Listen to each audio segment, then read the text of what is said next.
আসসালামু আলাইকুম এভরিওয়ান, সবাই কেমন আছেন? আমি তো আলহামদুলিল্লাহ খুব ভালো আছি। আজকে আমি পাবদা মাছের একটা রেসিপি করে দেখাবো। পাবদা মাছ কিন্তু ছোটরা খেতে চায় না, বড়রাও কেমন একটা পছন্দ করে কিনা আমি জানি না, বাট আমার কিন্তু খুবই ভালো লাগে। আমার মতো এভাবে পাবদা মাছ রান্না করে খেলে আপনাদেরও নিশ্চয়ই অনেক মজা লাগবে। তো শুরু করে দিই। প্রথমে আমি একটা কড়াইয়ে তেল দিয়ে দিলাম। তেলটা গরম হলে আমি এর মধ্যে দিয়ে দিলাম রসুন, কাঁচা মরিচ আর দিব পেঁয়াজ। এটাকে আমি একটু ভাজা ভাজা করে নিব।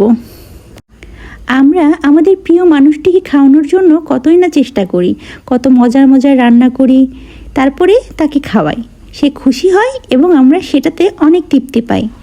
আমার মতো কি সবাই প্রিয়জনের জন্য রান্না করেন এবং তারা যখন বলে অনেক মজা হয়েছে, তখন আপনাদেরও নিশ্চয়ই অনেক খুশি লাগে। পাবদা মাছে কিন্তু কোনো কাঁটা নাই, এর জন্য এটা ছোট বাচ্চারা খুব পছন্দ করে খায়। এখন আমি এর মধ্যে দিয়ে দিব একটু ধনিয়া, একটু হলুদ, একটু লাল মরিচের গুঁড়া, আর তেমন কিছু দিব না। আমি আবার মাছের মধ্যে আদা রসুনের পেস্ট দিই না, আমি এভাবে রান্না করি, আর এটাই আমার প্রিয়জন খেয়ে খুব খুশি হয়ে যায়। আমি এখন একটু এটা ভাজা ভাজা করে নেব। কথায় আছে সংসার সুখের হয় রমণীর গুণে, আসলেই কিন্তু কথাটা তাই। আপনি আপনার সংসারটাকে যতটা আদর ভালোবাসা দিয়ে রাখবেন, আপনার সংসারটা ততটাই সুন্দর হয়ে থাকবে। এখন আমি এর মধ্যে দিয়ে দিব আমার মাছগুলো। একটা সংসার সুন্দরভাবে গড়ার জন্য মেয়েদের অবদান কিন্তু সবচেয়ে বেশি। যে মেয়েটা তার সংসারকে আগলে রাখে, ভালোবাসে, তার প্রিয়জনকে ভালোবাসে, আমি আমার হাজব্যান্ডের কথা বলছি, সেই সংসারটা কিন্তু অনেক সুখের হয় এবং আল্লাহর রহমত সেখানে থাকে। এটা মাথায় রেখে সবাই সবার প্রিয়জনকে ভালোবাসবেন।